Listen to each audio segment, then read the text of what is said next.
Seo fáilte seachadí Pháirc na Luthchleasa I gcathair ardmhacha Cluiche Ceannais Iománaíochta Uladh 2022 curtha éintrama cúchailn Dún Lathaí a Tráchtaire gur curtha ghuire Sleacht Néill ó ghuire agus slua das bailithe isteachantá go dtí Pháirc na Luthchleasa tá táid ag súil go mór leis an gaibh an tróna réasúnta deas a bheith a scoilte tírim ag stad seo ach fuair go más 6 Celsius antá in ardmhacha ach na slúte fós a tachta seach sin ag súil le sús le 3 míle duine chun a bheith ag fiacant ar an glutha seo agus ard caibhlann go deo idir na fórna seo le blianta beag an ús an lámh an uachtar ag Sleacht Néill Maintre éintrim ag iarraigh rudaí a chasa hartan sa tróna.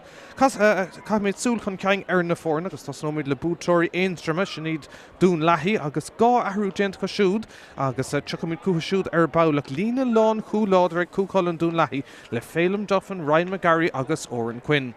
Os a gcóramach tá Aaron Crawford, Kevin Malai agus Eamon Smith agus an chéad ahrú tácha I lár Pháirc de Dún Lathaí sé sin níl ifrehocht an captain Paul Shields ar fáil dómh Conor Kinsella teachta seach in áid taobh le Ón McFarren. In san lína lethasach Ronan Malai gifre de an tahrú eile déint an son ifrehocht Anton McGrath teachta seach in onad Gabriel McTaggart agus Nigel Elliott is stric an son ar an Dave eile agus lína lán tosach anna láidir ar fad ag Dún Lathaí le Cíle Malai, Conal Cunning agus Sean Elliott is stric sa cúnga. Fuair Sleacht Néill agus gá ahrú déint chumá ag an monastóir Michael McShane an chéad ceannach son in san lína leathúil le Jerome McGuigan a teachta seach in onad Sean Cassidy. Christian McCaig a gifre sé agus Míchéal McGrath a gifre seach lína anna láidir ar fad.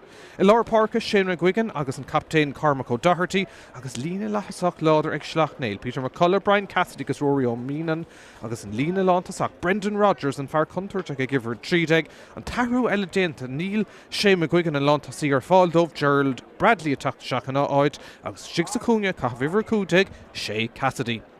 Se an dá ar an réigeantach an catha an réiteoir tróna ná Farran Dún sin é Peter Owens an chéad cluiche mór dó I Craobh Uladh tá sé treis a bheith Ceannais ar Craobh an dúins na seintir le 3 bliana nús ach seo an chéad cluiche mór dó an só tróna gcathair ardmhacha céimh ag a dul raig go dtí cluiche leithcheannais na hÉireann na ceann caiiciasa a gcuine champaign ina galamh agus cé chrochaí gló Craobh Uladh im líana sinnaí an cheist.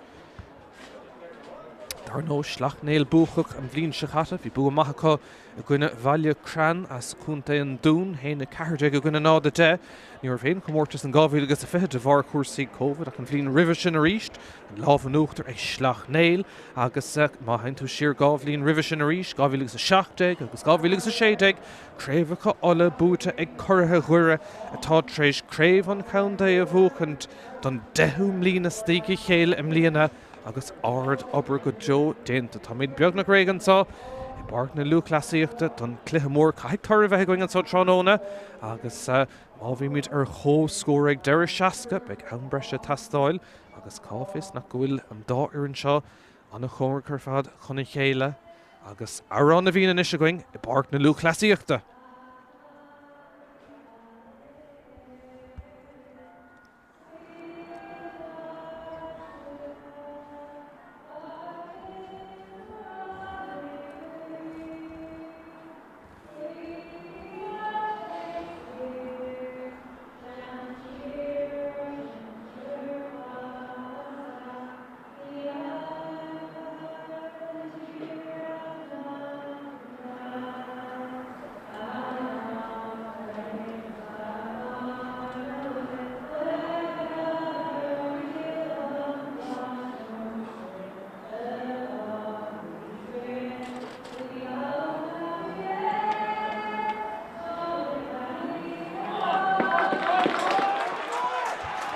Se gachar Uladh agus an 3 cluiche dearnach búta ag Sleacht Néill, cluiche leithcheannais Uladh 2017, Craobh Uladh 2019 agus an bhliain se catin san cluiche leithcheannais antá bhí an lámh an uachtar ríist ag curtha ghuire héna hochte go gcuine náda ceardeag ach dar nó im líana obair bhá déint ag cúchailn Dún Lathaí agus iad an uachtar in éintrim le 4 bliana stíoga chéile.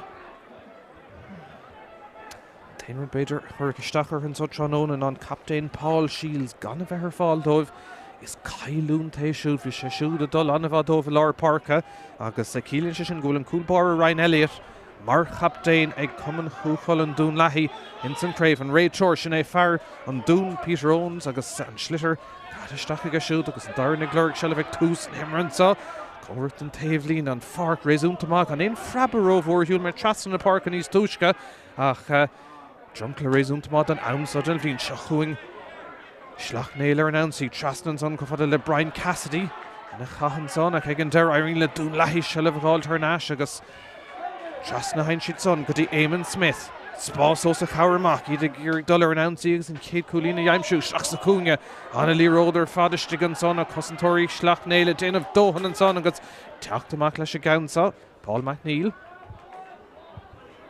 gur ag chur go fada le Cassidy a rís an in fear contortug Brúanis ar cosantóirí Dún Lathaí agus tá deisistig an son ag Sleacht Néill agus an caunsa Har an trasná an céad cúlín aimseach a leistig den céad nómad anna clúiseacht ar fad atra agus ag an deire Rory Iomána ag críoch nú.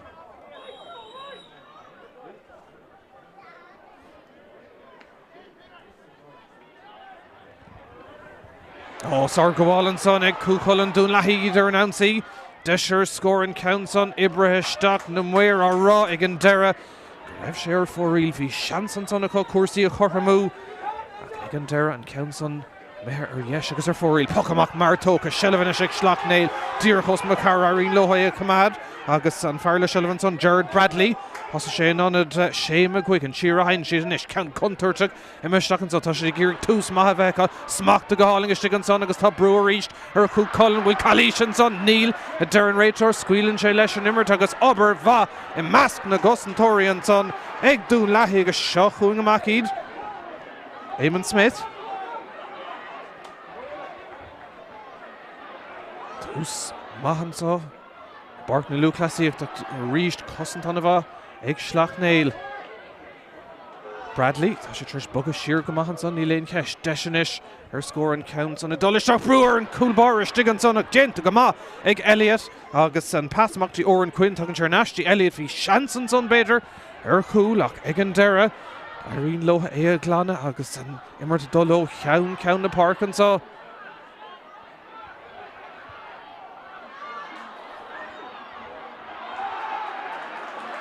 Sin réiteoir rá gur Cluiche tá feiceige agus bheith an puck séir sin a bhábhar Sleacht Néill.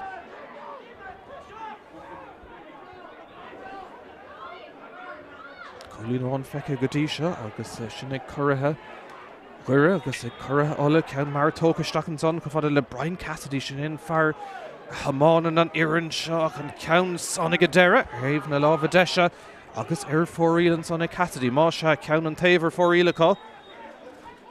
Coolbar Ryan Elliott leis an bhacha amach Bu Mhacha gona ruaí ó bun ann dála héna fithe gona dóhéint ag a gréibh instrument na bliana seo agus iad ag iarraigh dulchan ceang dhéanamh go mórta sola darnóí ar bhéin iarrainn acu nó éon cluichos na bouty leithcheannis trí iarrainn páirteach in San Craobh Seinder I gcuaige ola agus bua an éasca ag Sleacht Néill a gona fort an féir sa cluiche leithcheannis caiicí sóchain an caunsa dulta ar an lína agus I bhábhar Dún Lathaí a bheith an caunsa.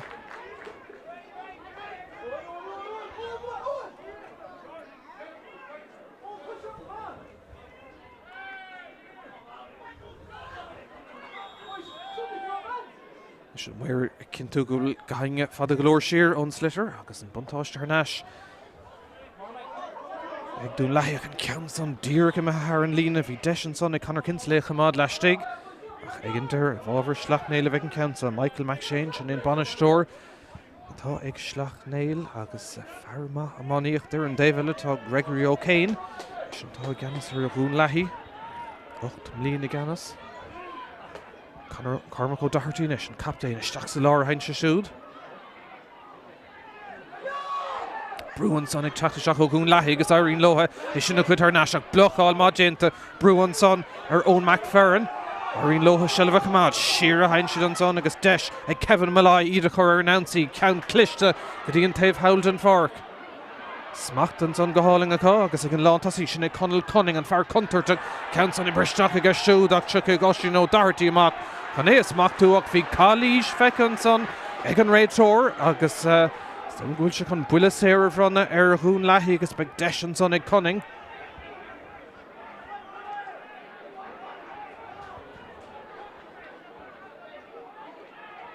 Seans Conis cuasaí a chorramú cúig nóma dimar an son agus réiteoir dúireach ag leirtlit an éigean son a tart fullárah seachas cárta agus stad se Dunloy seans ag conning. Iling géir goach chun a chéad foc séir a thógant an son.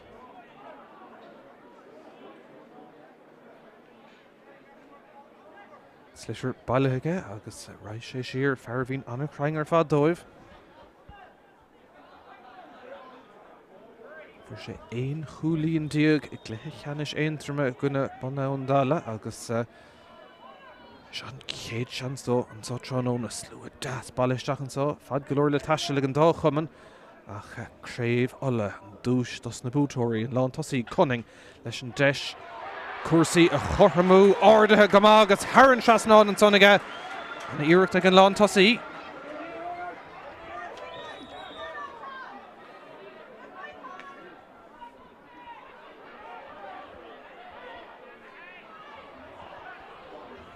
Is chun Sleacht Néill an slitir fácin in níag an son acha ach réiteoir scuile leis an uairt.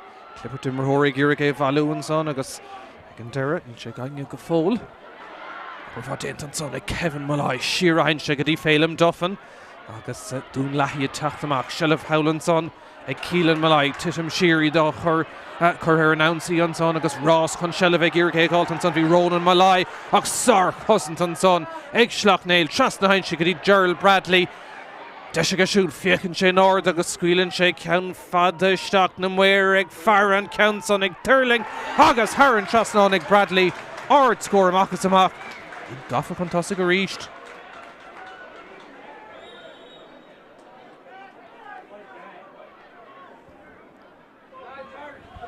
Beidir an go spáis tugad an son ach pucamach mar tóca Éamon Smith.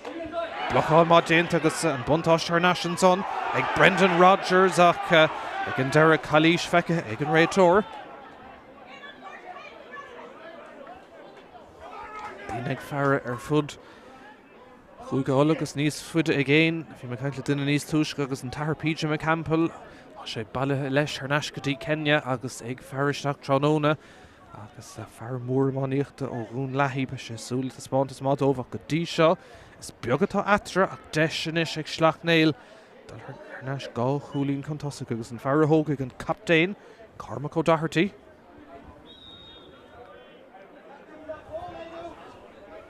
Cansá taobh den lína cúig féidir go seaas go péis sé don gaothe tá sin aig ach ní mór an dethe ann. Áirithe go maith agus Tharran Trasnáin an son ag Doherty.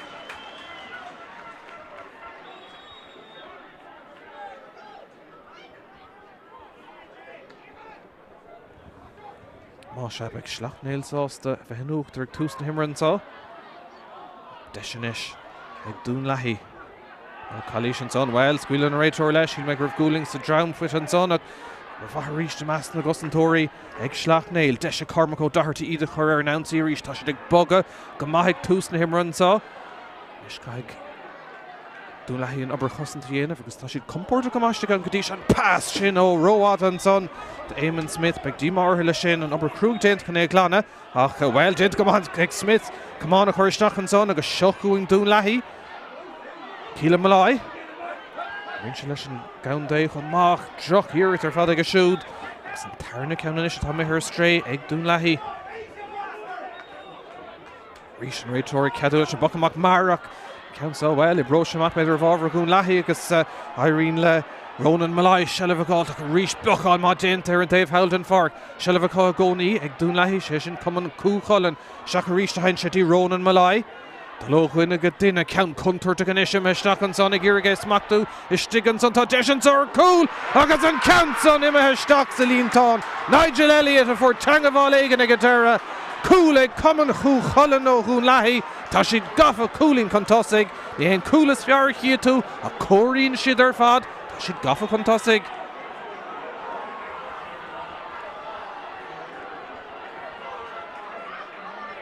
Scór cinúnach sa clé agus Dún Lathaí gafa chun tosaigh don chéadúir. Sleacht Néill beag freagra uatha ar gceann san na scuile dúirteach.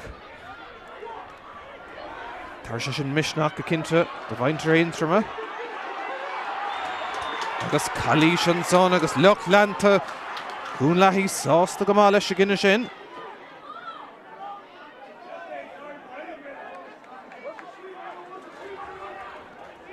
Tar sé deis dómh anála haringt.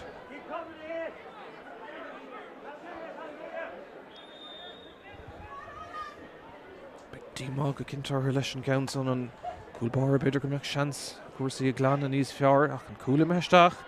Agus sin rud is táchtaí an ceann son imime amach le ag bula cúi féidir go seasca ag a deire agus le beidir gáú trí nómad an nús. Dún Lathaí ag feabhsú agus a tactaisteach sa cluiche agus deischanis an fearraspáir a bhéadú báut bháin eile.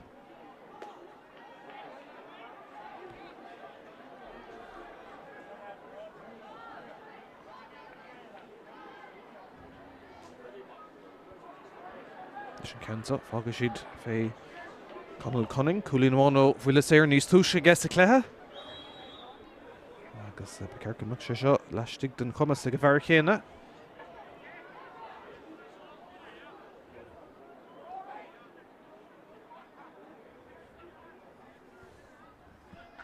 Cunning, chuirde go maithaige, na muir ag fécantach ag an deire ar thaobh na lámh deise, an tríú iireachta tá mithir stré.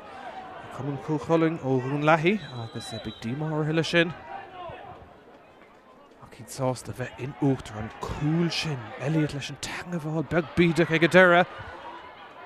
Gur chun tosaigh agus bhil tá Cluiche eile an son feiceadh an réiteoir agus ag maidtar Sleacht Néill a bheith airach ag tús na himmartha. Réiteoir sin Peter Owens an ceathrú bliain dó i bhil cuasaí fadóige agus sin cléas móga dearing. Carta buid a spántans an agus caithigh fear Sleacht Néill címinn ar casa sé haimpil céad ann agus cá sé siúd a bheith airach an fearláir Pháirc Shane McGuigan agus carta buid peachas sús agus deis a ríist inis ag Dún Lathaí tá cuair gaotha cho in san céad leith agus an bháiste an úsáring inis. Bart na Luthchleasa ach de héna gona náda trí de sé Cunning an ceannsa orda go maith ríis de gé agus an ceannsa níos crunne. Scór Míchéal an sonnig go lántasaí.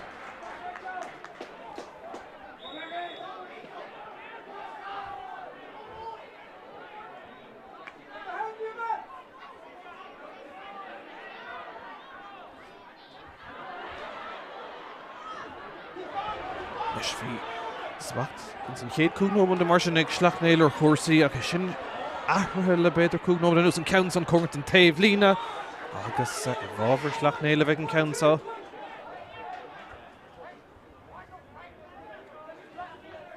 Cuoinnig bhfuil captéin Dún Lathaí Paul Shields gan a bheith ar fáil dómhan sa tránóna ahrú déanach agus Ryan Elliott an cúlbáir a Mhacha a tóg an dúlgais an captéin. Ceannsa cumád a leistigh ag Dún Lathaí ba siad sásta seileadh cumád híos an son.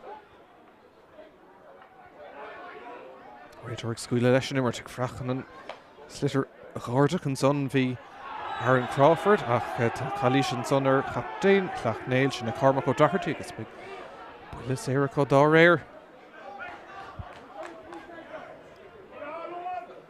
Bua éas gur fada có gona fort an féire caiicís ó in na gúlín déag bhí atar dó fé cethir gona nád a héin déag.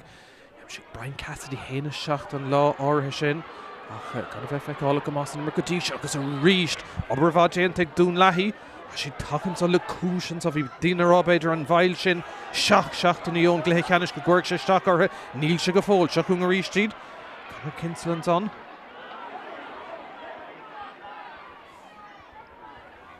Ríist na clippert an bháiste tream go maith go stad seach bhar déanta ag Sleacht Néill chuna sin na glanach tá trúr ó Dún Lathaí ag freacht an ceann átha son agus obair bhá ag Éamon Smith feicála go más in immergadí seo scuilann sé ceann conturta go Steach Smith ceann conturta Steach go méle cúdeis ach ag an deire ó sin ó Doherty teacht amach leis a ceann átha ach an Sleacht Néill a chur announcí ba bhráil ó scór a gáilt.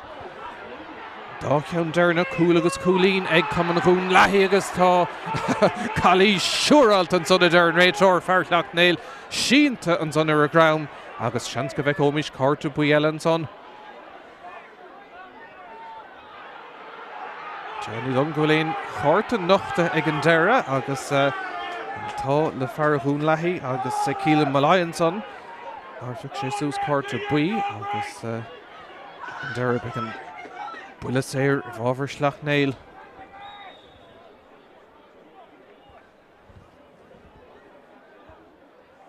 Ceannais ag Doherty agus an Dave Lína Gaulish ar Dave Howell den Pháirc an so. Ceann dachar go má. Gá chúlín atra agus deise chun bhear na leidú go dtí éon chúlín amháin.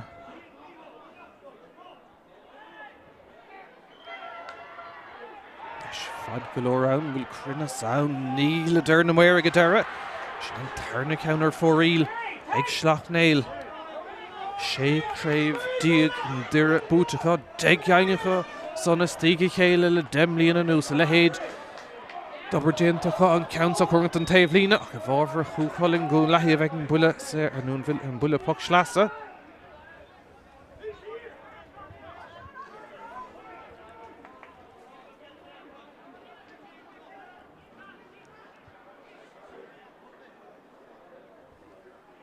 Sean Elliott a thógaigh. Sgurráil ísil go má sé nó dtí go le immerhansa agus deis ag Dún Lathaí. Elliott. Well, ceann ísil go má tá Bertas an tosa teachtamach na bhallú Irene Lótha agus an fearr le Shellah snéomhar a hocht ag Anton McGrath agus Harran Trasnáin cúl glán in is atra.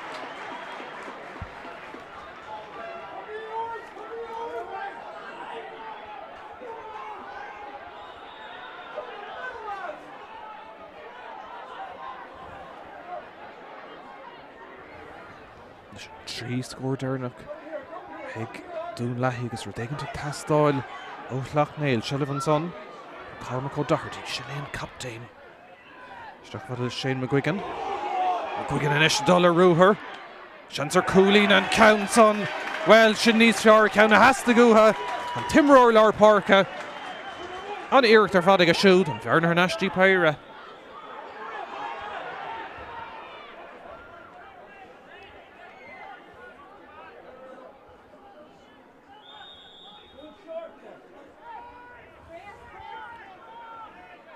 Ryan Elliott Troircha á chaithfh amach aige tá sé chun dul fada go dtí an taobh Howell den Pháirc leis an bocamach sa. Ceann sa bhfuil scurann sé cumart an taobh lína dír a cumad heileiste an son agus Sleacht Néill ag iar cúlín na ggóil a gáilt. Tráchtaire insan caibhant an cúil sin cinnte bhain sé prabhastach aber fá measc na gosantóirí a ríist ag Dún Lathaí agus ag an bhar caithfhar sé Kevin Malai. Tá sé bogu go máí léon ceis fé sin, Shellah is ag Ronan Malai. Ceann contarta céime isteach a rísin so beidir go bhfuil siad ag lora cúil eile. Seansan son an ceann son Ibre isteach agus cúlín an cléthe ag Conal Cunning an tríú ceann agus siú go dtí seo sa cléthe agus maintar éontrama in Uachtar.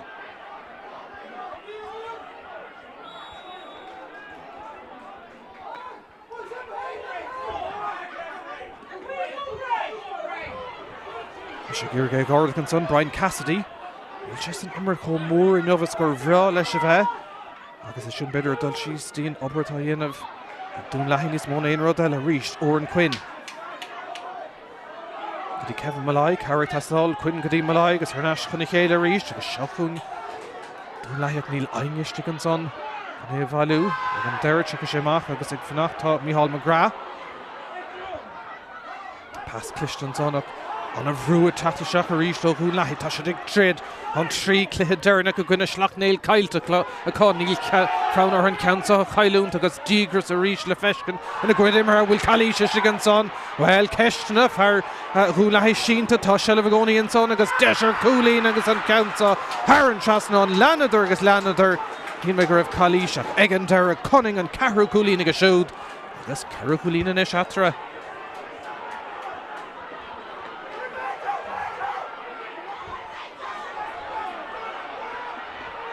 Further the hula bhaint an cluiche na pocan amach a teach trín agus go tuamh an réiteoir scuile leis an imir dul ó ceann na Párca inis Sleacht Néill deise go siúd dul ar an ansaí tá scóir tastáil agus stad seach a ríis cosint an a bhaithe dhéanamh Howland son ag Aaron Crawford Congerton taobh nó don lína Derrig ach ag an deire Where ará gur buile cúig féidir go seaca bheith ann I bhábhar Sleacht Néill.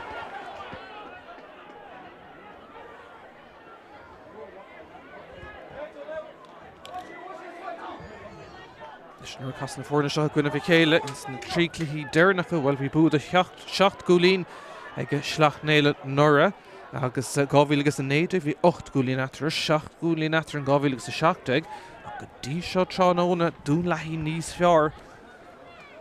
Deis an bhearr na leidúnis leis an bhuiile cúig féidir go seaca.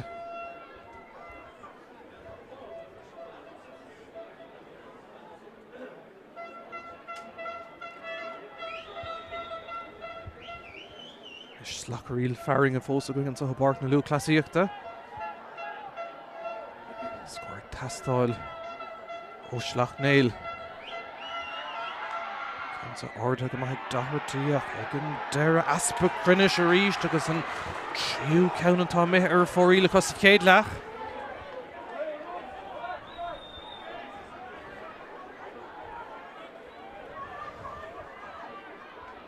Na fuair go maithfeocht na scarfan agus na lábhín agus na capíní a tastáil. Dín chaimhlinn go dtí seo gluthe Ceannais eola. Léamh Tomáis na Gaillimh ag fanachttas na bútóiríns na cluiche leath Ceannais a ceann caiicíosa.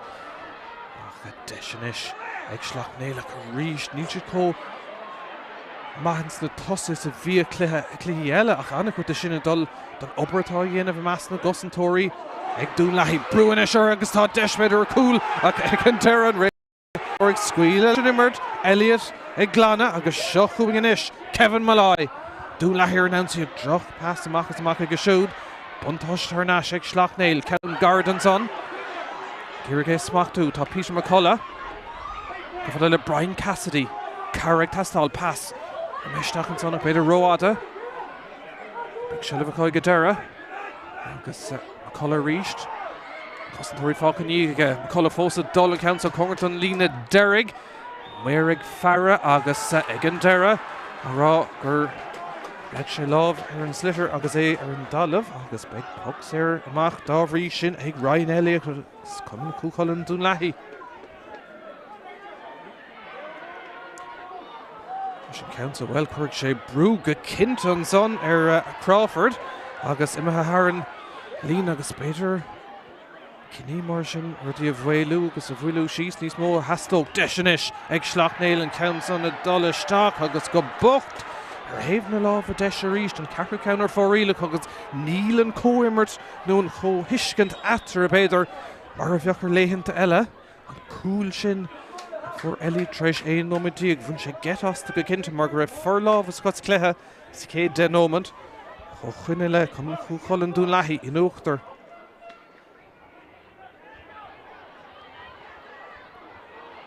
Seach nómad fanta in san chéad le. Buscóir tastáil ó Sleacht Néill. Ceansa a ríist, well, díra cumád leis stig. Tritan son ag Gíorgaigh áireach tá Phelim Duffy. Ar chosan sin tá sin compórteach agus tuiscint úntaach atra agus Phelim Duffy, Duffin beceart marrá. Anglan a ríist, Congerton lína agus ag an deire ar an lína. Agus an lámh an ordaigh an réiteoir agus ag an mhair. Ábhar Sleacht Néill bheith an council.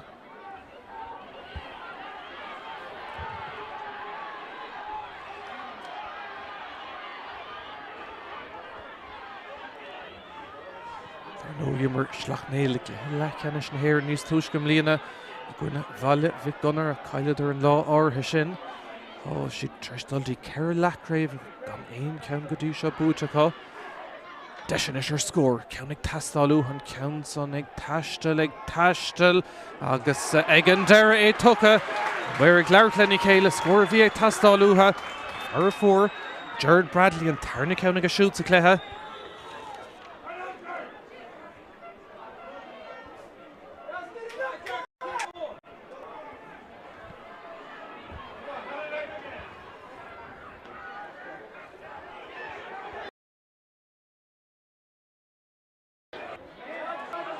Eamon Smith. Fála go más imar blochál má déint ag an deire. Scuireann sé Haran lína, bhí Shane McGuigan ag iargé stoppa, ag an deire puck Sleacht Néill, ag Smith, agus ag cumann Dún Lathaí.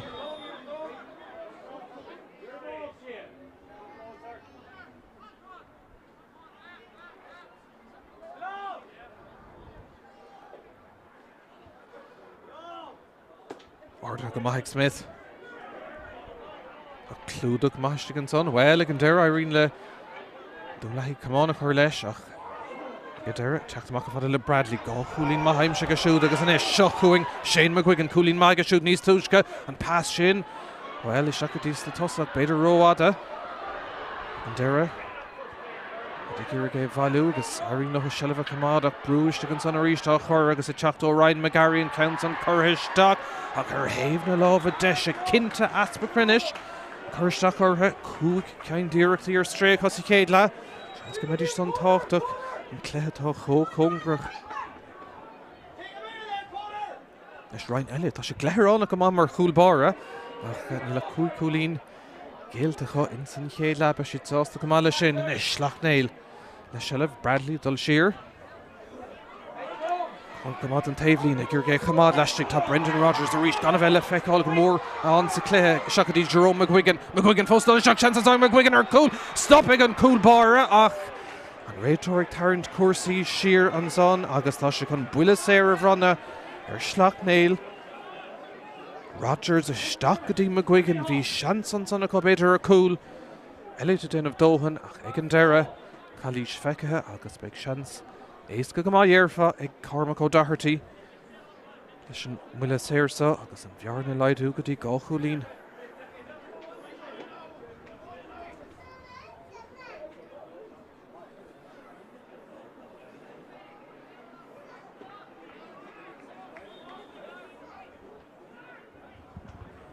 Leis for sé Cúlín bháin ó bhuiile séir níos túisce. Ceansa éas go má agus deis an bhearna leidú go dtí gá Cúlín. Agus sin ag teanna ar leathaman sa Pháirc na Luthchleasaíochta. Captain. Orda go má hiic sé go raibh scór ag tastáil agus sin gá cheannas tíí chéile inis. Ag Sleacht Néill agus an bhearna thnáis go dtí gá Cúlín.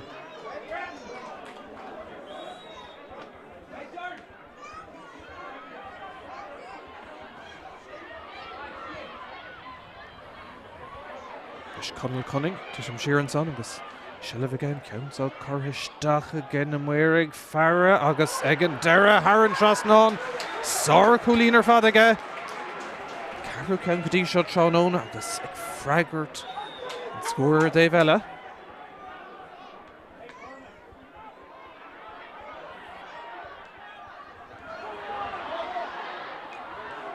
Chun Dún Lathaí bouta bháin eile Anton McCraff for sé Cúlín má héin níos túisce agus tá brúiste an son bhí seans beidir tá lenach an slithir písin beag eile go meach seans ar cúl ag Dún Lathaí ag seo chun Sleacht Néill.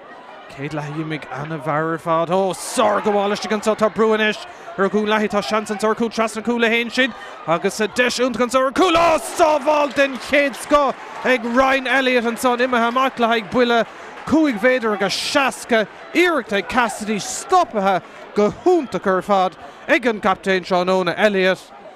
Bhí seans glór for an son a chur chúl. Stad cinúna díreach ribh lehaman rud dearnach a bheith út ná cúla chéile ach cheas Elliott an fód agus deisinis ag Doherty an bhearna leidú bouta bháin eile.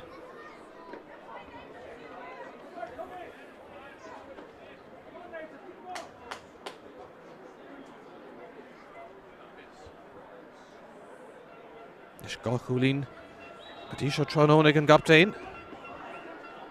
Iarracht seo cúig féidir go seaca an chúl. Agus Éireann well níl siad ag mar beidir ag an leibhéilis.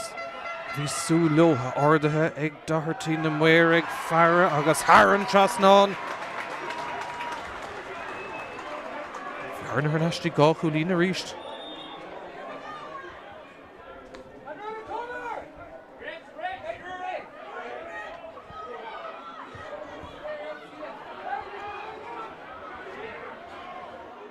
Shane McGuigan, clúdach siar an son. Sin beagnach a meisiach dí an cútah gort a ríist Eamon Smith. It's an odd card, Coward to ye, Cashin, Slitter, Hart, Dewig, Egan Dare, Irene Lesh, agus an tá, Lesh, Kevin Malai, Bugga con Tossing, the Cousin Torrier Fad, Gaulish, Bugga con Kang, the Common Dún Lathaí in Ish, agus Éanich Clipperton son of Sarah Bergenteg, Owen McFerrin, kind of him were on in Silmer Kadisha, ach Shachung Dún Lathaí, Nigel Elliott, agus Kalisha, no, came some Resh Tokens on a Darren Ray Tour. Agus began bulas éirsin a bhábhar Sleacht Néill sin imime isteach an ann cút of Gorton so si chéad lethe Pháirc na Luthchleasa an bháisteach ag tuitim traum go maithanis agus fucht glór a caibhland agus anna caibhland in sin chéad le gan atra gá chúlín agus stáid seo. Leis dahartaí a ríist. Oh, well, up a bheith ríist.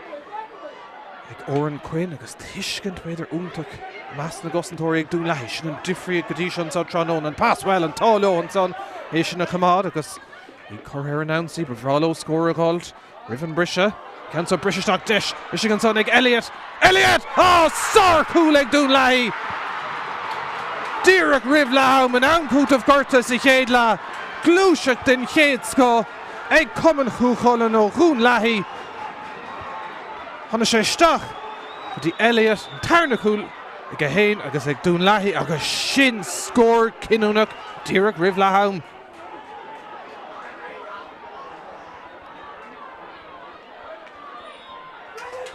Agus an adóg Lahama Díreach sétan son Iarach nómad down cút of Gorta going an son a cadé mar scór Díreach Riv Laum an cúl cinúnach sin Chilín go bhfuil cúlín atra ag an mission Iarach mór an dín ag tart seans de Dún Lathaí tata seach sa cléan sa tránón a bhí Sleacht Néill mar rawa láidir na nuadar dar nó curtha ola a iad ach ináíre anna chéad le curthaisteach ag curtha éintrama agus cílín sé sin ag an rise tá chumann Dún Lathaí chun tosig dóir sé chu siúd nád a seach ag Sleacht Néill beag búchfaintín chéad lethe going agus action ilan tarnila ag teacht gan bhail fanna gíling. Le Cassidy Arís in far contortug Bruinish or Cousintory Dún Lathaí agus tá deisiiste an son ag Sleacht Néill agus an countsa deise go siúd fiechan sé náir agus scuilann sé ceann fada isteach na muir ag fear an countson ag Turling agus Haran Trasnán ag Bradley go duine ceann contortug an isim isteach an son ag Irigé Smachtú istigh an son tá deisian or cool agus an countson imethe isteach sa líontán Nigel tá Bertas an tosa teachtamach na bhálú Irene Loha agus an fearle Shellah Snéomhar Hochtag Anton McGrath agus Haran Trasnán cool glad is Shane McGuigan an ish dollar rúher Shanser Coolín and Countson well sin níos fear Ceanna has to go ha Count Cunter to him a Shacarishan so better good should Laura Coolella Shanson son and Countson Ibrahim Stock agus Coolín and Clare ag Cugganson well Kestna for Dún Lathaí Shínta tá Shellah and son agus Desher Coolín agus an Countsa Haran Trasnán Lanadur agus Lanadur reached gan of Ella Feckall more on sa Clare Shacadí Jerome McGuigan Foston Shock chances on McGuigan are cool stopping and cool bar ach Right, to some Sheeran son agus Shellah again counts out Curhisteach again and wearing Farah agus Egan Dara Haran Trasnán Sar Bruinish Dún Lathaí tá Shanson Sar Cool Trasna Cool a Hain Shin agus a Desh Untgan Sar Cool oh Soval den Chéad Sco ag Ryan Elliott and son See Bravo score called Riven Brisha counts out British Stock Dish Michigan son ag Elliott oh Sar Cool ag Dún Lathaí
bhuile lehaman so scór Harbh táta chu fád gá chúlaige sa chéad le cílíonn sin gúil cúlín glán aftar dó sé chun an áda seacht agus na súla ar fad ar an chéad cúpla nóid eile chun fiochan cé hosnóid níos fearr sa tarna tréimh se bhí tús más cléthe ag Sleacht Néill an cúil sin tréis den nó bud na mar sin ag eile an hosnig Dún Lathaí agus iad ag feabhsúach se chuún Sleacht Néill deis ag dahartaí go rís deachtartaí an son sellh camád cíle Malai Coward Dí ón McFerrin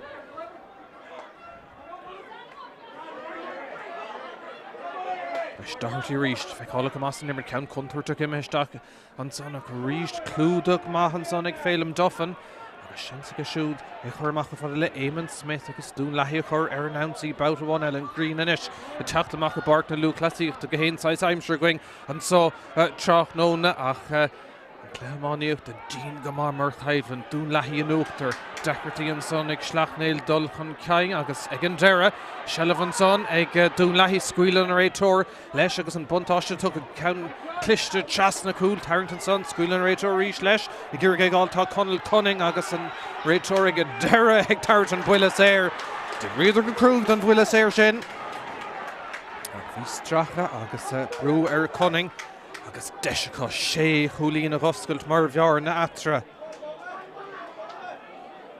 Níl Sleacht Néill beidir an levéil is a hastóch agus a bhíidir ag súl. Dar nó deadréibh nire a stíige chéile búte agus an san am sin cúig ceang pelle chomá anna iarn agus anna club gan éon ceist. Conal Cunning ceir chúlíonn gotí seo tróna aige. Ceann well an ceannas fosa agus an léon dearú déanta an bhearna inis go dtí sé chúlíonn dó seacht le ná seacht.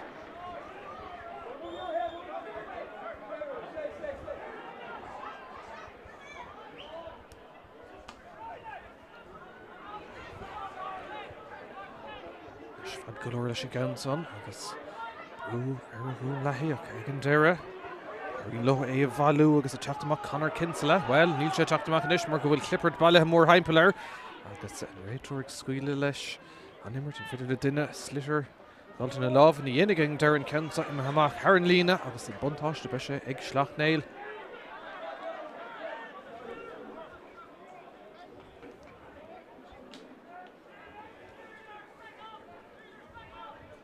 Leis Brian Cassidy Rís bhrálótha sin na hógan deisteach san nimbert níos mó.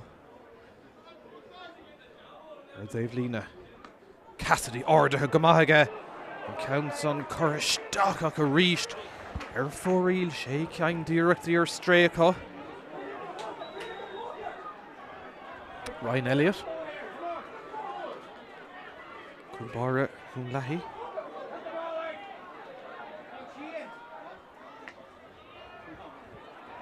Fad go leir leis an bachamach san uig.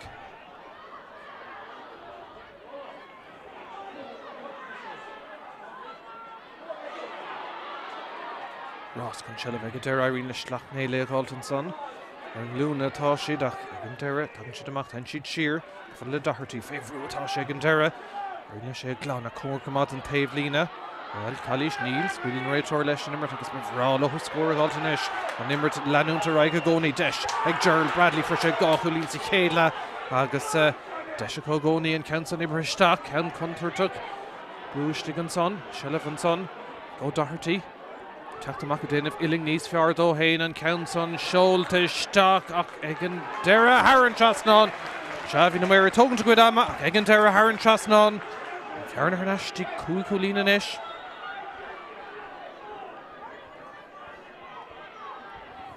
Agus dóhan ama fácinn san cluiche.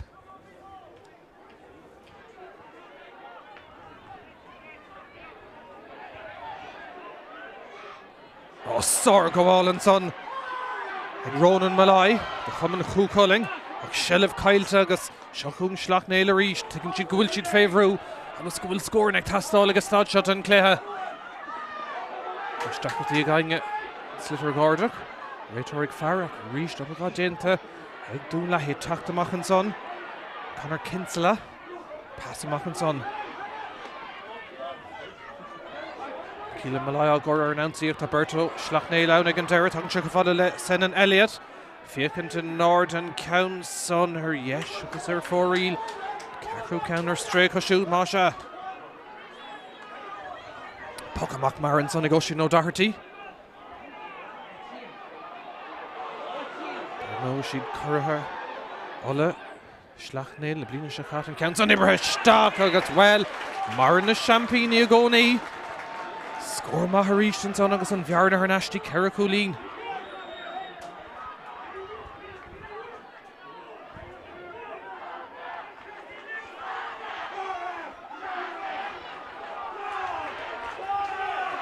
Luthchleasa Drisleáin na bhórna ile an son an Pháirc na Luthchleasa agus Craobh Uladh andas na bútóir ní bhí na 3 club Pártach an san Craobh Shine Port an Ferre agus búchar go héasca Sleacht Néill sa Cléideach Ceannais agus an son an dáir na tágaing an so curhéin trama agus curtha gura tá Cluiche agus buile ord go más countfuit an son ag fear Sleacht Néill sin Brendan Rodgers agus réitor dul man cainte le fear Dún Lathaí an son.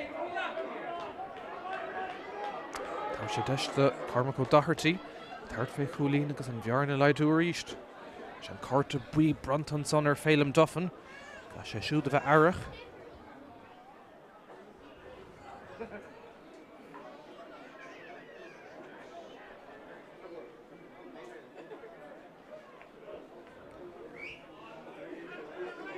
There's a couple of bullets there, Mafut against the céad le. Cans o dechar go maith hef illing dead and céad cans at Harna Tráchtaire. Order had go maith an gap dain agus sin score inspiráideach. Bhearna her nasty ein chúlaháin. Mhacha sin 3 Chúlín stíg céile ag Sleacht Néill.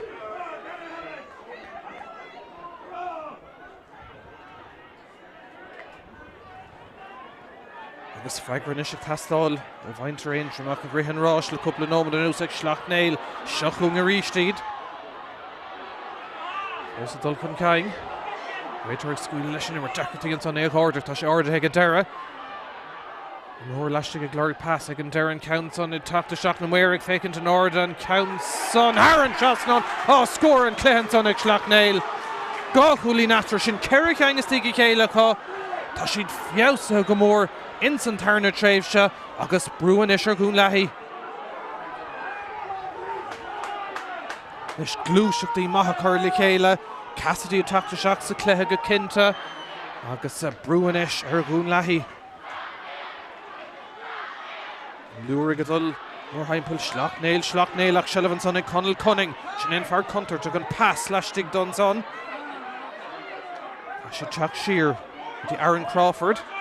Cosantóir Shahay, Tower Sheffian Chúlín, Crawford go hard. Crawford, Haran spotted of Sar Chúlín ar David ag Dún Lathaí.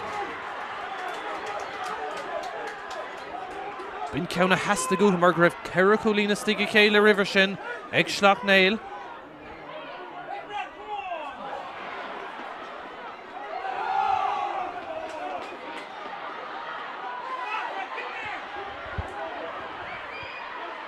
So good her nash ag Sleacht Néill seachún Brendan Rodgers Count Contortach Seolta Stock ag Rodgers agus Haran Chasnon Sleacht Néill fiása go mór sa Tarna Tráchtaire Rodgers leis a gceann son bhearda leide a ríist.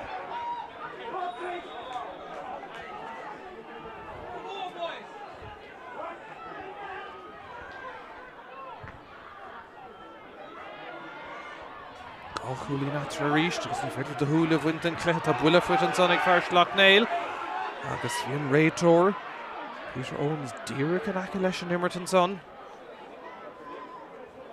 Ba buile séir mar thura ag Armagh Ó Doherty go cinnte agus cát eile teacht is cosúil go maith. Se tá carta buí an son aimse ag Nigel Elliott sin in fear fuair an dá chúl dómh sa chéad le gá chúla bhí Harbheith cinúnach. Ag an stad seo Tá cúig Chúlín aimse ag Sleacht Néill sa Tarna Tráchtaire go dtí agus níl den ómad imar fós agus iad go mór ar náis in san immert Armagh Ó Doherty an captain. An Count so siar na leach féin den Pháirc Pélo na Gaoithe Town sa cuidú leis agus le Sleacht Néill hás a tarn an tréimhse.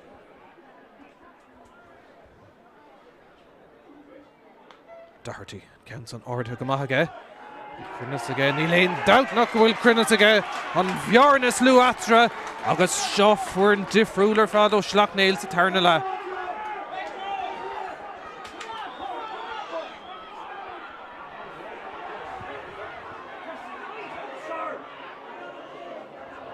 Come on, nua tastal haunan son and Christy McCaig. Ní sé sása leis an cumán sin agus jo sin tarna cumán ar íst an réitor. Rá leis an cúlbar a Ryan Elliott fan. Dú go méid cuasaí socratha agus ahrú á dhéanamh an son. Ag Dún Lathaí. Agus Stonebur Sean Elliott atá ag fág na Pháirce. Agus teachta seach Decky Smith is tóca. Má sé tuigeann Gregory O'Kane agus stad seo go bhfuil ahrathe le déanamh mar go bhfuil forlámhas inis le déanam den nús ag Sleacht Néill agus an bhearnas luidir na fórna. Nis Cunning a dul amach an council bhailú. Dír Sleacht Néill ábhaige Conal Cunning do Dún Lathaí ar a Dave Lín an council seolta stag. Bíú teach inis in éiscint. Sár Cúlín go lán tosí tá sé gimmert tharbár dómh Cúlín an cléthe Conal Cunning.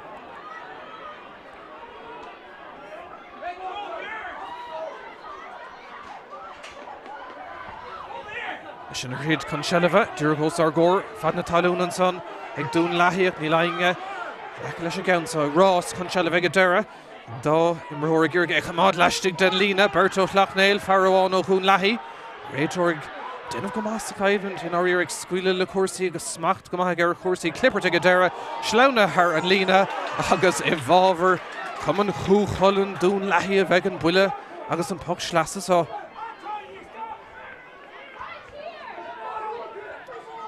Nis Cíle Mahai, Hogan Cansa, am rinse le Aintrim agus upper fad into le Aintrim le couple of blian anús. Pháirc Bradar and Darren Gleeson again as fága siad an Cansa fé Conal Cunning. For sé scór mirúltachar an Dave Howlton Pháirc ó Nimmert, ó Chianamh. Deis again ish leis an buc Sleasa.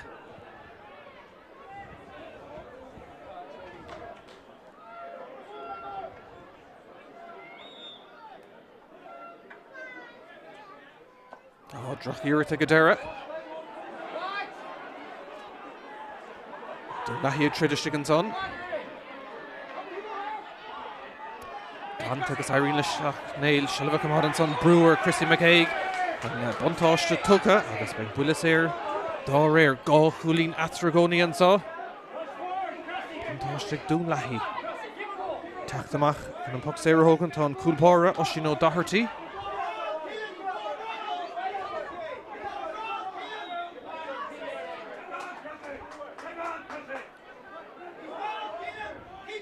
Comers an taobh lína ag, well, puck Sleasa sin a bhábhar Sleacht Néill agus deis a go ríist.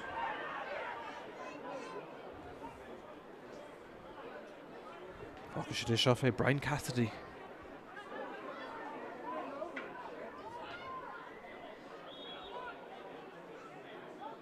Bhí buile mag an níos túisce ón spotú céine.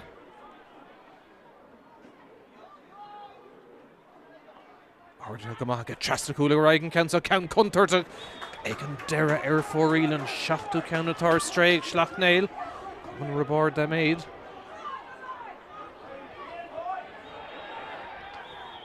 Réitor an son fan gan arótú an adóg agus é dul seach an son. Well is cinna dín go maith sin mar raibh sé scuile leis na pochan amach mar in san cléir fad go dtí seo agus inis tá sé chun buile séir. Ní bhfuil sé chun é chathbhisteach. Se tá sé chun é chathbhisteach an lína méidir agus fithe. Agus ní bheith maintear Dún Lathaí róthas den líród catisteach an son Dún Lathaí ggéirigé stop agus a teach amach atá deachirtaí ag dáhéamh seilbh glan a bheith cóistigh an son. Clippert Boutáin eile.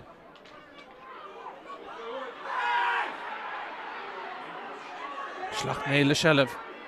Mach an tá. Deisir scór an Cansa Ard agus imeisteach ag an deire Haran trasná ag Drome McGuigan. Scór maith ríist ag Sleacht Néill.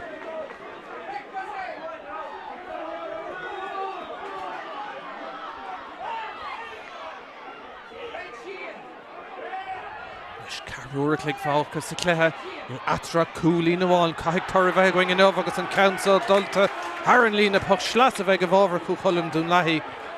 Mididir cóscóraigh deire seasca beag ann breise tastáil agus ag an stad seo well tá siad thar bheith congur chunig chéile an dáir an seo.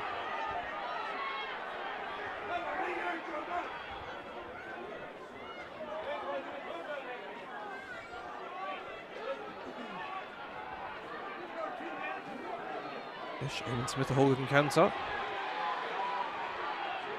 Léon Slitter going agus stad seo cosúil.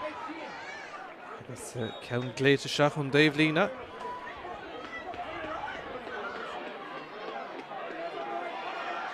Is ceann mar tóca go deire. Seach fad le Nigel Elliott an fear dhéim se an dá cúil an council roád a dhearing. Nú bhfuil se cumad heileistigh, tá se cumad heileistigh. Ach Sleacht Néill a teachtamach ar neistín cúlbára. Tá sin nó dachartí. Stíma begáin contúirte agus stigan sonnach ag an deire Irene Lohe sin na glána ach congart an taobh lína agus a bhábhar Lathaí bheith an count agus banistóir Sleacht Néill Michael Mac sin gan a bheith róthás leis an imar sin.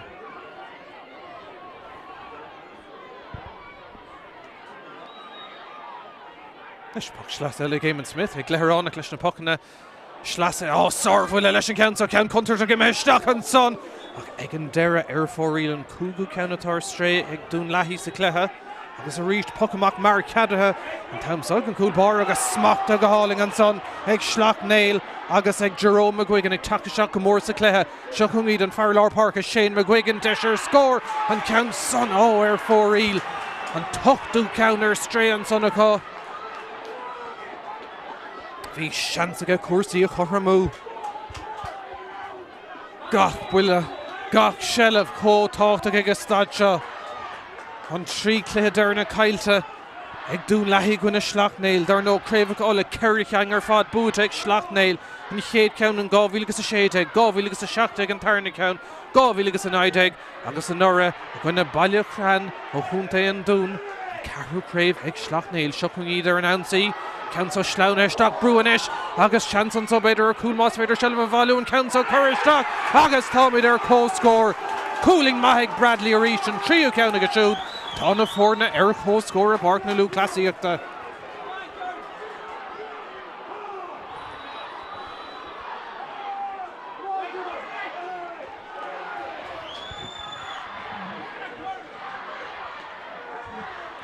Dá score Dunloy ag Sleacht Néill agus sin ho score. Na shelf ag na champini beidir an buntáiste sin tagann siad conas na cluiche seo bhócant. Come on Kyleton son. Agus é seo chun go rís an taobh lína díra cumad heileistigh agus déanta go maithan son.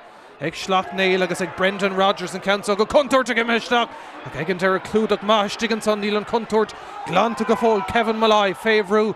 Scúpáilte amach chungart an taobh lína beag a puc Sleacht bhábhar Sleacht Néill agus Brahan Túnis bhfuil beagán de nervhís an immert Dún Lathaí agus na Forna ho score.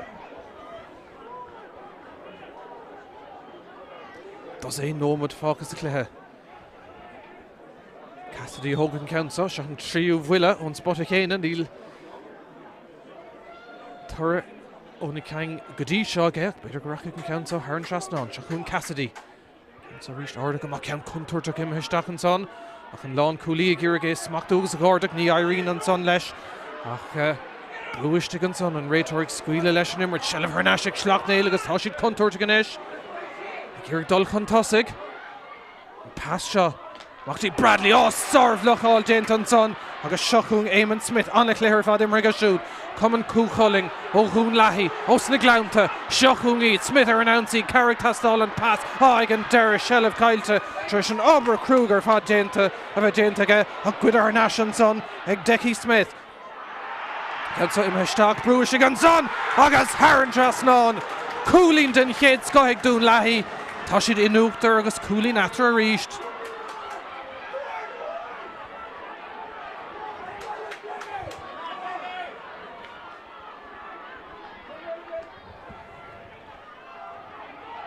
Fad golóir leis a bachamach sin gach shelf cótáach. Ríist a ggéirgé smachtú tá Eamon Smith. Na clippert a ríist. Machtaí Phelim Duffin. Féhrú. Sínta chun talún agus réitear scuile le cuasaí báthháin eile.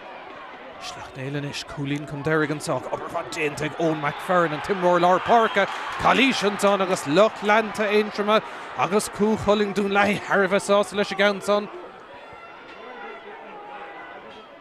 Fágadh siad an ceann dhearing fé Conal Cunning.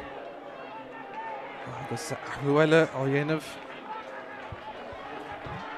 Dún Lathaí agus an Manastóir sin é dar nó Gregory O'Kane.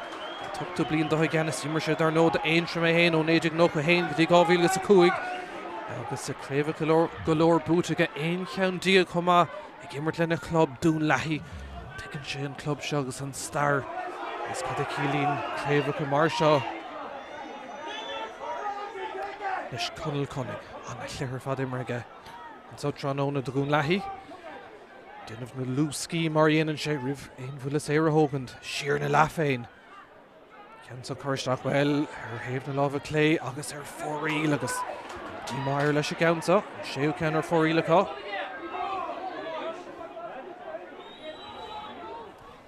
Sin go maiseach sa denó modernach ansá Pháirc na Luthchleasaíocht an bháisteach sin a bhí ann chéad imethe agus na súil ar fad éireann imar Craobh Uladh annas na bútóirí an sa tránóna. Coolín atra agus táteach seo chuin Sleacht Néill ceann contartach i meisteach an sanna go ríist anna clúdach i meas na gosantóirí ag Dún Lathaí agus seo chuin í Deccy Smith. Teacht amach Carrick Tastáil se le fós aige. Seo mar donna bhaigh Dún Lathaí.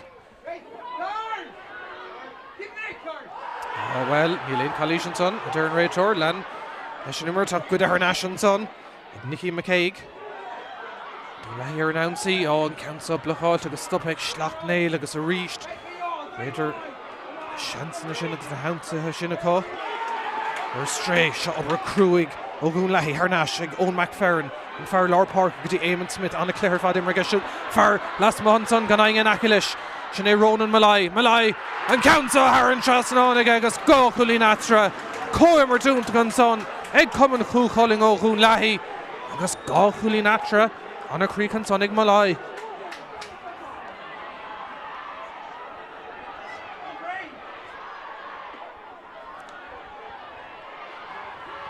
Shellah Farnashik Sleacht Néill. Taíoch an lá mór an pass sin a mithir stray. Agus ag an stát sin ní féidir sin a hartú cabhar ag tastáil an son agus ag an deire well tá sé sin dín céim sa meis tóca. Deir an réiteoir agus their sé sin seans de Cormac ó Doherty agus Sleacht Néill. Conor Kinsella ag leabhart leis an réiteoir an son ag ceistú de chúis sin builis éir sin a bheith tucha ina gcuine. Deire seasan cinna an réiteoir ní mór an réiteoirí athraín Cinní agus Ruile á dhéanamh an son. Dún Lathaí ag fágan na Pháirc ihar seachtaíoch. Sin é Conor Kinsella.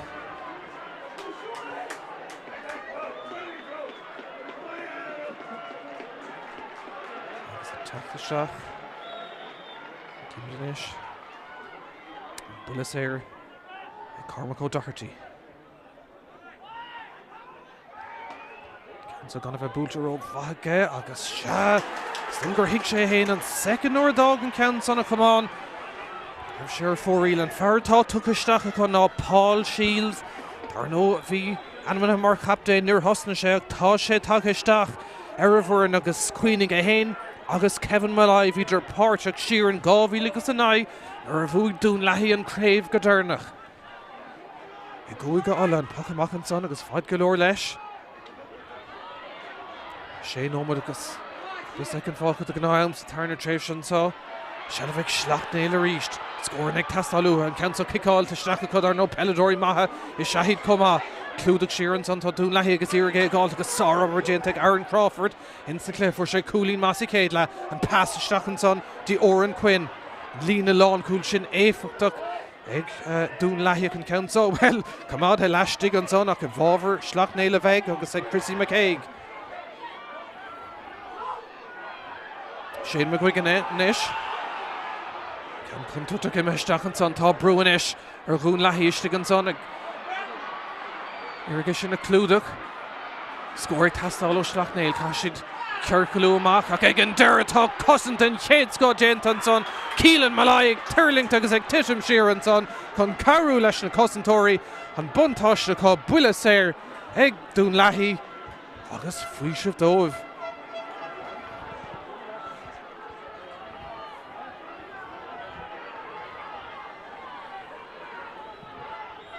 Is cúg nómad fáca, gá chuúlín atar gcónaí. Dó héinte go gine náda cúide an dá chú lúchhar sin a fuair Nigel Elliott in sin chéad leach. Cinnte bhí fleabhs ar Sleacht Néill ag tús an tarna tréimh se, Dún Lathaí ag tríd agus ag tríd Éamon Smith.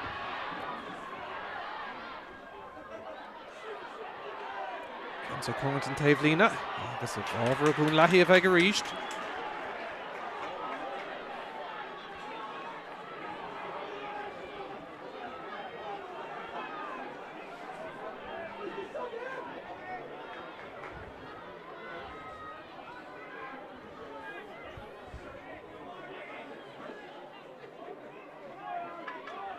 Troircha tachtaisteach chun Dave Lína Gregory O'Kane.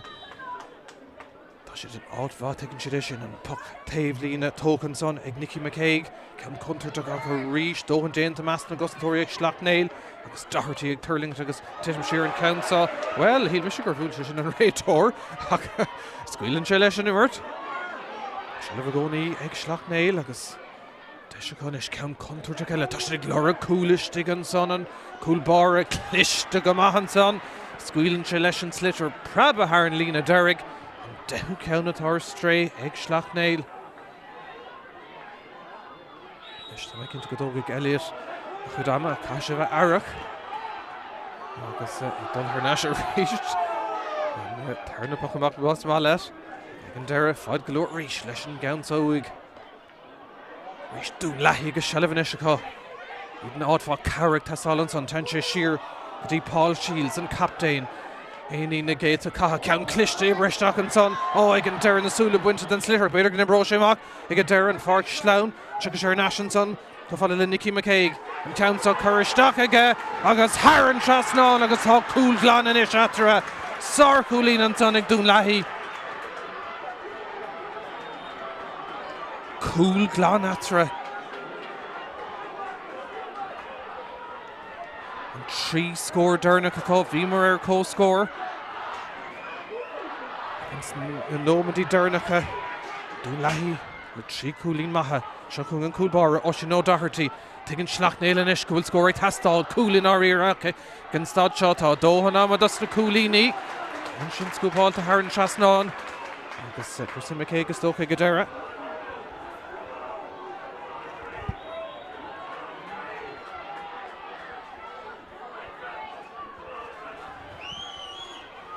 Gá nómad go lead an am fágus sa cléthe. Gá chúlín atra sin an bhearna is contúirtí cheapam dhéad go bhfuin éon cléthamáníochta ag deire na himmartha deiseanis ag Cialan Malai ón Dave Lína an immerthóir sethe Malai an slither baile aige an countsa chorthisteach aige trasna a cúl well Irene le Dún Lathaí ag chamád leis stick den Lína bhfuil sé methe tá go deire an mhair ará bhfuil sé fóríil an réadtóir. An chora fuit go deire bhfuil sé fóríil se agus 7 ceannatá stré Mhacha ag Dún Lathaí. Leis caiid sé dul ar Nash agus an puck amach a thógann ríist. Sin nó Doherty. Fé bhan gá nómad go am fách níl cótha feice go fóla héh an cútah gortathe ach tá amig an dáir an Craobh sa bhú an tána caibhland feice going ag tús mí na nálagan sa Spórt na Luthchleasaíochta deis ag Sleacht Néill an ceansa chorthisteach ceann contorta an son ag sé Cassidy. Bin an rud Dunloy go bhíú ar fóríil an tainú ceann díogar stré across sa caibhland. Leis Ryan Elliott. Leis a buch amach. Stone go méid dá nómad an cútah gorta sin rud a garimiise ón mhair taobh lín an son híos fum. Gheorgé smachtú an son tá Conal Cunning. Doherty ag gáil agus ag an deire tá Ceannais ag Sleacht Néill agus ag Jerome McGuigan thar an lína agus maintre Dún Lathaí gur ina bhábhar bheith ag Míchéal bhábhar Sleacht Néill a bheith nómad Dunloy do gná am deir an tarna lehan so leis an captain Cormac O'Doherty Mahim rig a siúd. Tá siad chun an ceanta chuiristeach sa cearnód níl ceistir bit fé sin. Dún Lathaí chostar fadaí inmh anna bhfuilan san ag dartí contúirteach imeisteach an sa tá deisian sa ar cúl ag Sleacht Néill más féidir seileamh gáilteach ag an deire tá geantathe glasa agus buíiste ann agus tá buile séar amach brownta ar chuman chúcholing ó Dún Lathaí tá bertcha síntan san buile sa ceann fuis ag duine Craobh chuiristeach ar air eile ach ní chuir sé sin isteach ná amach ortha agus tá cóirtha imime an áde be gá nóma dam cútramh gorta going an sa Réitor rálótha deithnaí inmh leis an bhuiile séir agus sin imeisteach in ann cútramh gorta tá dhá chúlí natra an sa agus tá buntáisinis ag cumann Dún Lathaí.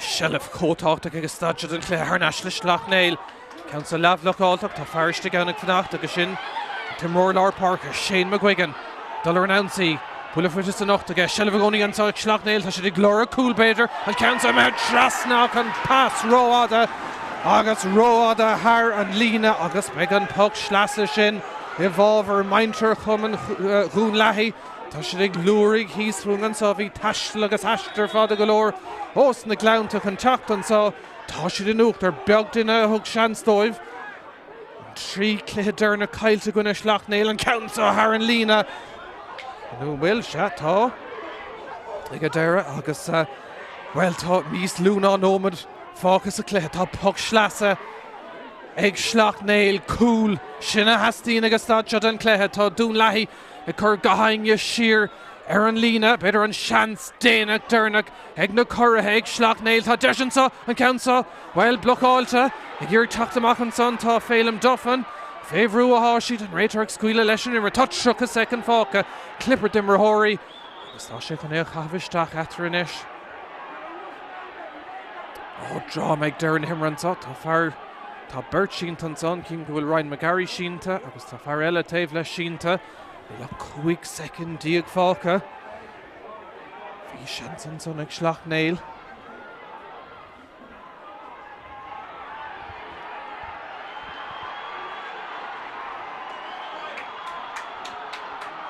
Maintear Dún Lathaí an riasa agus á molla iad ag seasamh in san ordáin trasnúngan son tuigann si go bhfuil siad an ádfá níl an cluiche hart go fóil an réitor ag leabhart le fear Sleacht Néill an son agus an hens go bheith ómíist carta eile an sa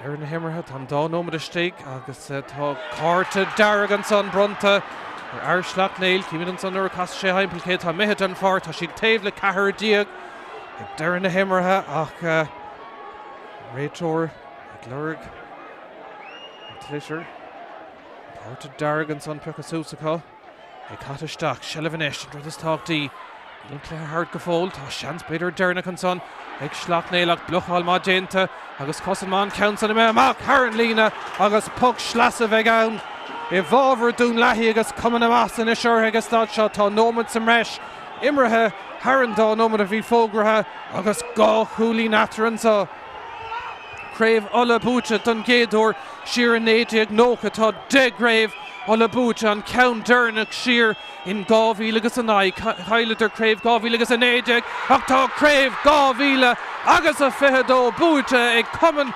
cúcholing ó Dún Lathaí tá siad ag céiliúra agus ag céiliúra gá chúlí natar ag a deireann sa tréis caibhlant in chéad sco ach siad maintear éontrama os na gleannta atá tréis an Craobh a thart leo ag an deire gá chúlín ag a deir atra dó a dóigh a gcuine nád a 60 ag céiliúra go cinnte a nacht a conní léon cheist fé sin áirtha spántas tucha utha caileidir an san trí cluiche dearnach a gcuine Sleacht Néill 2017 sa cluiche Ceannais bhí 7 gúlí natra 2011 a Craobh Uladh bhí 8 gúlí natra 2021 an ora an tá barc na Luthchleasa bhí 7 gúlí natra ach im líana in san cluiche Ceannais tá buad tucha lótha ag cúcholing Dún Lathaí gá chúlí natra go deire dódóigh a gcuine nád a 60 beisiad ag céiliúra go cinnte nacht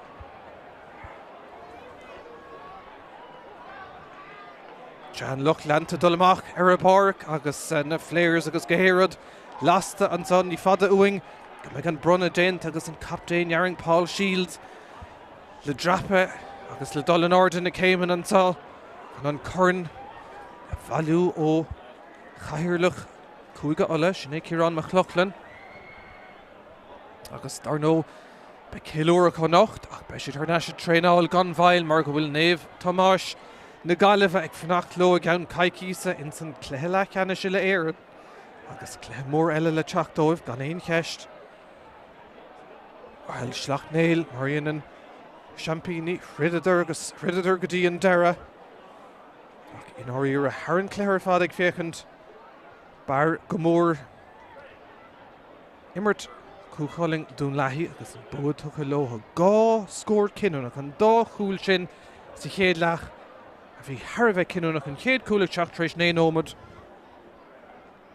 Nigel Elliott agus beidir grib deis an cúlbar é glanna ach ag an deir an tarna cúil ar bhuile láthama a ríiste go bhar chéile Nigel Elliott ag oscailt bearna de chuaigh cúlín atra ag an riise dó sé le nád a seacht agus cé gur tháinig Sleacht Néill thnáis go láidir i tús an tarna tréimh se bhí ceithre cúlín maithastíigh chéile có an captain Doherty Lornach in san immert idir ar chó scór ar 8 nómad agus dahad ach bhí cúpla scór maithanson ag Dún Lathaí na nómadí dearnacha Decky Smith, Ronan Malai agus McCaig agus ag an deire rididir chamadidir shellah agus an bud tucha lotha.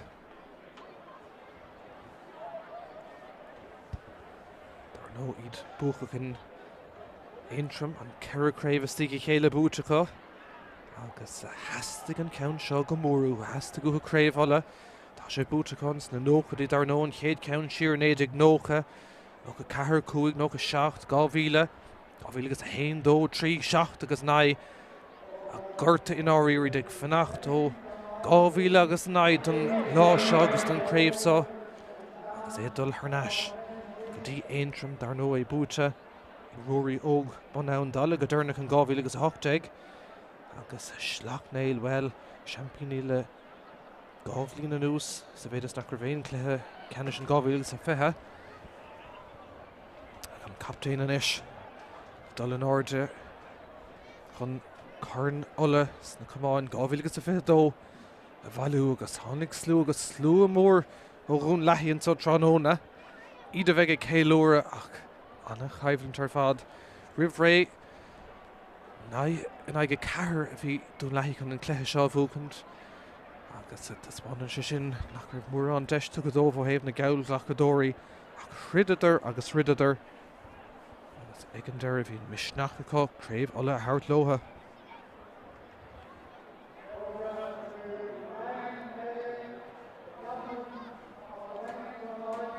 As le gléach Ryan Elliott den bhronna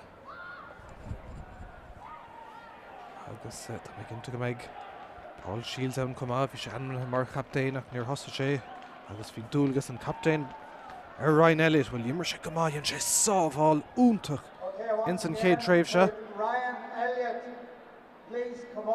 an caiirla ag gléach captain Dún Lathaí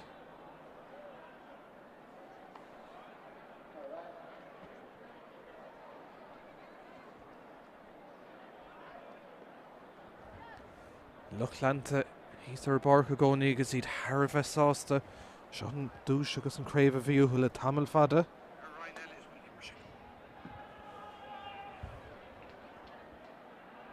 Is an captain drape na céimen an sá agus an carn le bheith bronta ar gan bhail agus beidh céiliúra go cinnte ní léon cheisteach tuige si greibh cléad dín an sanna chun só tróna ce gur thosnig Sleacht Néill go más a chaimhlant thug sé tamilín ar Dún Lathaí sacrú isteach sa chluthe ag an deire cúil sin a fuór Elliott carigh sé sin go mór lotha agus inis an corn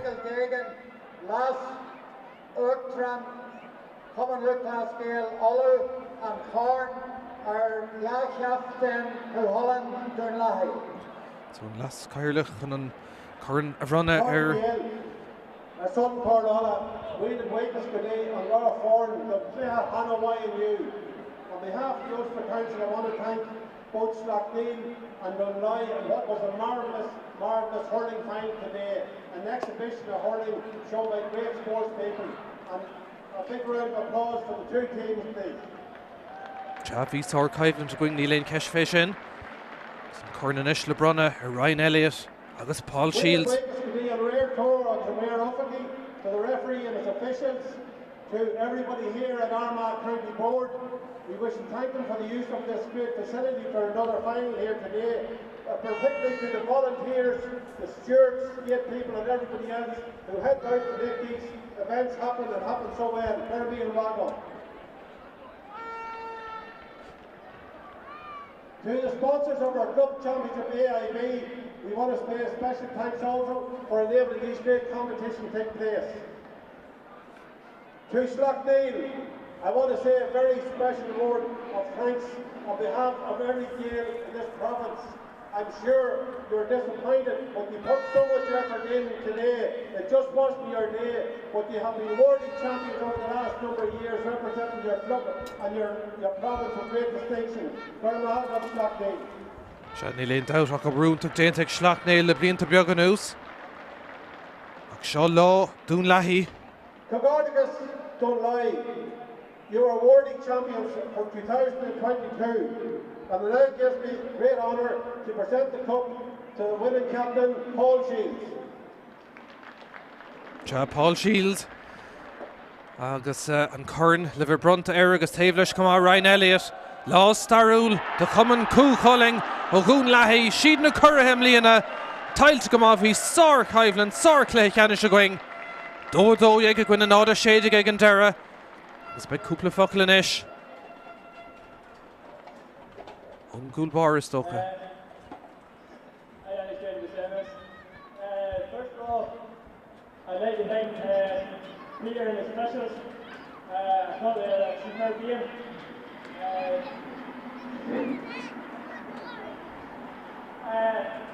I'd like to thank Sleacht Néill. Look, it's broke our hearts many times, and to be honest, it's made us a better team because we've had to go back to the drawing board several times, and it's been in our heads the whole time. Look, it's a great team, and I'm sure this will go back. 3 cheers for Sleacht Néill. Hip hip, hip hip, hip hip.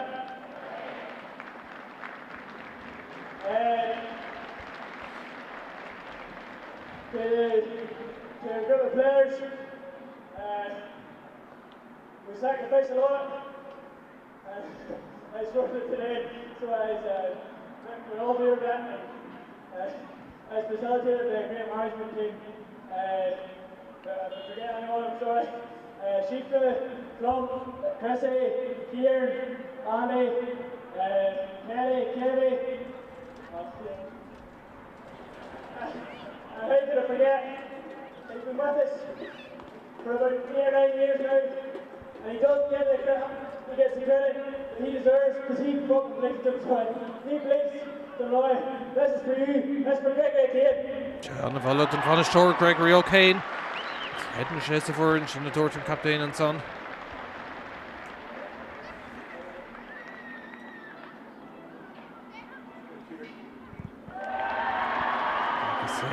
Mór dóibh an tá Mhacha an scór an tá I Pháirc na Luthchleasa in Ardmhacha Craobh Uladh tucha leotha don 1 uair 10 ag cumann cúcáling ó Dún Lathaí an scór deireanach 2-2 ag Dún Lathaí nád a séidig ag Sleacht Néill na búgfaintí Tráchtaire a cógáir agus le Dún Lathaí. Le Cassidy Arísh in fear contortug Bruinish or Cousintory Dún Lathaí agus tá deisistig an son ag Sleacht Néill agus an countsa deis agus siúd fiechan sé nád agus scuilann sé ceann fada isteach na muir ag fear an countson ag Turling agus Haran Trasnán ag Bradley go duine ceann contortug an isim isteach an son ag Irigé Smachtú istig an son tá deisins ar cool agus an countson imethe isteach sa líontán Nigel tá Bertas an tosa teachtamach na bhallú Irene Loha agus an fearle Shellah Snéomhar Hochtag Anton McGrath agus Haran Trasnán cool glad is Shane McGuigan in ish dollar rúher Chancer Cooleen and counts on. Well, Ceannais Fiar count has to go. Count Cunter to him a Shakarishan so better good should Laura Coolella. Shanson son and counts on Ibrahim Stock August Cooleen and Clare and Cugganson. Well, Keshtna for Ulahi Sheen to Toshel of Agoni and son August Desher Cooleen August and counts on Haran Trasnon Lanadur August Lanadur reached Donavella Feck all more on Clare Shakadi Jerome McGuigan Post on Shak Chances on McGuigan are cool stopping on Cool Barra. Anyway, to some Sheeran son August. Shelev again, counts out Corhistach again and Werig, Farah, August Egan Dara, Haran Trasnon, Sor Bruinish, Dún Lathaí tá Shanson Sorku Trasna Kula Henshin, August a Dish Untkan Sorkula, Sovalt and Kidsko, Egg Ryan Elliott and Son. See Bravo scorer called Riven Brisha, counts out British Stock Dish, Michigan Son Egg Elliott, oh, Sorku Egg Dún Lathaí, O'Doherty.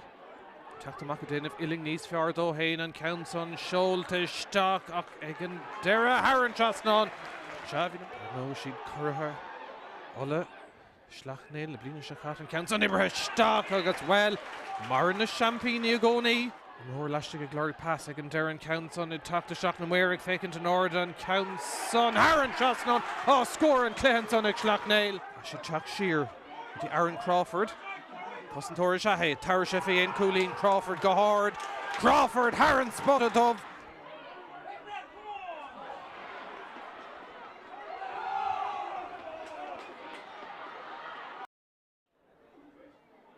Doherty counts on Ord Hugamahage.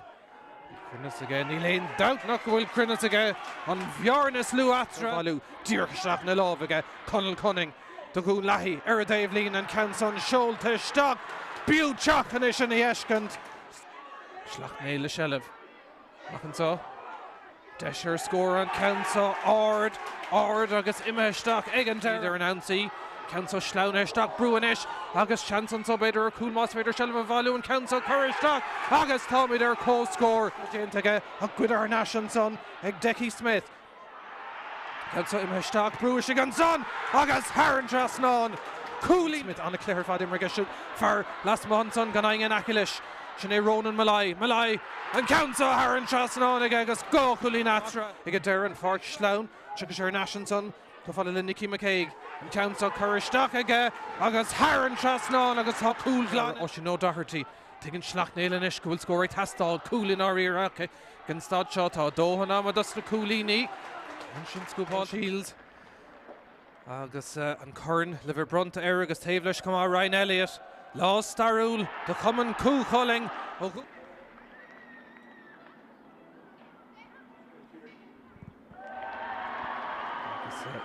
More Dove